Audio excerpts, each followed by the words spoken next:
Hello friends, नमस्कार। स्वागत है आपका यूट्यूब चैनल पर एक अनदर वीडियो। आज शेयर बाजार में काफ़ी गिरावट रही है दोस्तों, और लगभग 11,250 के आसपास निफ्टी है। 11,000 से ऊपर की तरफ निफ्टी है, फिर भी स्टॉक लगभग 5 से 10% गिरावट में है। क्या वजह है, क्या कारण है ये निफ्टी में ये गिरावट आई है, और क्या निफ्टी 11,000 से नीचे की तरफ आएगा? तो इसके डिस्कशन करेंगे, निफ्टी का डिस्कशन करेंगे, चर्चा करेंगे, और कुछ सेक्टर के शेयरों की बात करेंगे कि इस गिरावट में कौन से सेक्टर के शेयर्स में लेना चाहिए। क्या मिड कैप के शेयरों में फिर से इन्वेस्टमेंट करना चाहिए, क्या सारा कुछ बेच देना चाहिए, या फिर ये जो गिरावट हो रही क्या मौका हो रहा है, तो उसकी बात करते हैं। तो सबसे पहले तो ये चैनल पर अगर आप नए हैं तो सब्सक्राइब और बेल आइकन को प्रेस करिए। आप लोगों को यूट्यूब की तरफ से नोटिफिकेशन मिलता है जब भी नया वीडियो अपलोड होगा। तो सबसे पहले तो ये बात करते हैं कि जो आज मार्केट में गिरावट हुई, एक तरह से आप देख रहे थे कि निफ्टी लगातार ऊपर की तरफ जा रहा था। 11,185 से बढ़कर 11,600 तक गया, 11,600 तक गया। वहां से एक तरह से थोड़ा सा करेक्शन हुआ है। आज आपने देखा कि 250 पॉइंट निफ्टी में गिरावट है। स्टॉक्स के भाव लगभग 5-5, 10% नीचे की तरफ है। अब यहां से अगर 11,185 को ब्रेक करता है निफ्टी, तो डेफिनेटली आपको 11,000 से नीचे की तरफ आता हुआ दिख सकता है। जैसे कि आप लोगों को पहले भी बताने की कोशिश थी, सितंबर के फर्स्ट वीक में और अगस्त के मिड में भी बताने की कोशिश थी कि आने वाले दिनों में एक डीप कट हो सकता है निफ्टी में। अब क्योंकि देखिए बहुत तेजी से लगभग 11,500 तक गया है, और जिस तरह से उतार चढ़ाव हो रहा था, जिस तरह से वॉलेटिलिटी बढ़ी हुई थी, जिस तरह से विक्स लगभग 30 के ऊपर है, कारोबार कर रहा है, तो एक सिग्नल मिल रहा था कि निफ्टी में गिरावट हो सकती है। इस वक्त करना क्या था कि जैसे जैसे निफ्टी ऊपर की तरफ जा रहा था, आपका स्टॉक ऊपर की तरफ जा रहा था, तो उस प्रॉफिट को प्रोटेक्ट करने के लिए स्टॉप लॉस के द्वारा बने रहना था।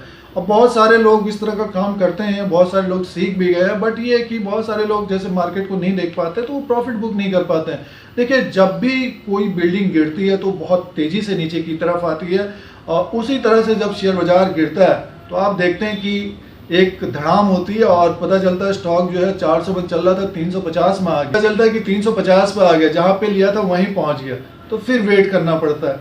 अब देखिए वजह क्या है कि लॉकडाउन फिर से बढ़ने की उम्मीद है। अगर यूरोपियन कंट्रीज में लॉकडाउन होता है, डेफिनेटली और कंट्रीज में भी आपको लॉकडाउन दिखेगा, भारत में भी दिख सकता है। जिस तरह से कोविड के कारण दिक्कतें रही पिछले कुछ समय से फाइनेंशियल सेक्टर में, शेयर बाजार में, आपने देखा मार्च के महीने में देखा, तो अगर लॉकडाउन होता दोस्तों फिर दिक्कत का सामना करना पड़ेगा। बट अभी इस तरह का जो है खबरें हैं, और कुछ फाइनेंशियल खबरें हैं, और जो बैंक निफ्टी में जो गिरावट हो रही थी पिछले कुछ समय से, तो वो मोरेटोरियम EMI के कारण हो रही थी, और वो अच्छी न्यूज आनी चाहिए 1-2 दिन के अंदर। और जो 28 तारीख को हेयरिंग है, तो उसमें एक अच्छी खबर आनी चाहिए, तो उसके अनुसार ऊपर की तरफ जाता हुआ दिख सकता है बैंक निफ्टी डेफिनेटली। अब इम्पोर्टेंट लेवल है 11,000। अगर 11,000 को ये ब्रेक करता है तो 10,700 की तरफ निफ्टी दिखता है। 10,700 से 11,000 के बीच आपके पसंदीदा कोई स्टॉक है, कोई सेक्टर का शेयर आपने नहीं ले रखा है, या आपने प्रॉफिट बुक कर चुके हैं, तो अपने कुछ परसेंटेज वाइज, यानी मीन्स अगर आपको 1 लाख रुपया लगाना है तो कुछ परसेंटेज 20%, 30% लगाने की कोशिश करनी चाहिए इस गिरावट में, और देखना चाहिए कि स्टॉक किस तरह से ट्रेड कर रहा है, उसी के अनुसार उसमें ज़्यादातर आप कोशिश करें कि टॉप लेवल यानी ब्लू चिप में अगर आप लगाएंगे, डेफिनेटली आपको अच्छा खासा एक महीने में, या फिर हो सकता है कि अक्टूबर के महीने में ये काफ़ी अच्छा 20%, 15% दे जाए। तो जो गिरावट हो रही है दोस्तों, एक तरह से ऐसा लग रहा है कि मौका है, और काफ़ी समय पहले से, लगभग 1 महीना पहले से, अगस्त के मिड से आप लोगों को बताने की कोशिश थी कि निफ्टी में एक गिरावट हो सकती है। उसके तमाम कारण हो सकते हैं, कोई भी रीज़न हो सकता है, और गिरावट होती तो एक शार्प कट आता है। और बहुत सारे लोग इसके एग्री भी थे जो इस चैनल से जुड़े भी हैं, क्योंकि कम्युनिटी टैब में एक सर्वे टाइप का डाला था, तो उसमें 70% लोगों ने कहा था कि एक डीप कट आ सकता है, और कुछ लोगों ने कहा कि नहीं, अभी नहीं आना चाहिए। बट ये है कि देखिए स्टॉक मार्केट है, अपना अपना मत होता है। ज़्यादातर लोगों का मत जो थोड़ा सा समय देके ट्रेड करते हैं, तो उनका मत ये था कि एक डीप कट आ सकता है, वो मौका होना चाहिए। तो दोस्तों एक मौका ये आ रहा है, ऐसा लगता है। बट ये है कि 2-3 दिन इसको देखना चाहिए कि मार्केट किस तरह से ट्रेड कर रहा है। अब रही बात ये कि जैसे हमने कोई शेयर में इन्वेस्टमेंट किया, प्रॉफिट बुक नहीं कर पाए, तो उसको होल्ड करिए, ये आपका वो स्टॉक मिड कैप या फिर स्मॉल कैप में नहीं होना चाहिए। अगर स्मॉल कैप और मिड कैप में थोड़ी सी दिक्कत हो सकती है, वो भी बढ़ेगा आने वाले दिनों में, क्योंकि अगर आपने टॉप में लिया तो थोड़ी सी दिक्कत हो सकती है। बट वो अगर नीचे की तरफ आपको दिखता है, आपका पसंदीदा स्टॉक है, आपको प्रॉफिट दिया है, तब उसमें लेने की कोशिश करनी चाहिए। और वही चीज़ आप बड़े स्टॉक्स में भी करिए। जैसे कि आप फार्मा स्टॉक्स में इन्वेस्टमेंट नहीं कर पाए, तो अगर फार्मा स्टॉक्स के अगर नीचे की तरफ दिखते हैं तो उसको देखिए। आईटी सेक्टर अभी ऊपर की तरफ है, आईटी सेक्टर में आने वाले दिनों में भी प्रॉफिट बुकिंग हो सकती है। फिलहाल तो वो ऊपर की तरफ ही जा रहे हैं, तो उनमें देखिए। और एफएमसीजी के जो स्टॉक्स हैं काफ़ी करेक्शन में हैं, तो अगर उसको लेना चाहते हैं तो उनको देखिए। जो डिफेंसिव स्टॉक्स हैं उनको लेने की कोशिश करिए। जैसे परसेंटेज वाइज इन शेयरों में इन्वेस्टमेंट करना चाहिए, जो फंसे हुए हैं उनको होल्ड करने चाहिए। ऐसा अभी लग नहीं रहा है कि बहुत तेजी से गिरावट आएगी, बट ये है कि अगर 200-300 पॉइंट यहाँ से भी गिरता है तो दोस्तों स्टॉक्स आप जानते हैं फिर 10-10%, 15-15% क्रैक होते हैं। और वो जो संभलने में समय लगता है ना, बहुत जो संभलने में समय लगता है, तो थोड़ी सी दिक्कत होती है उसमें।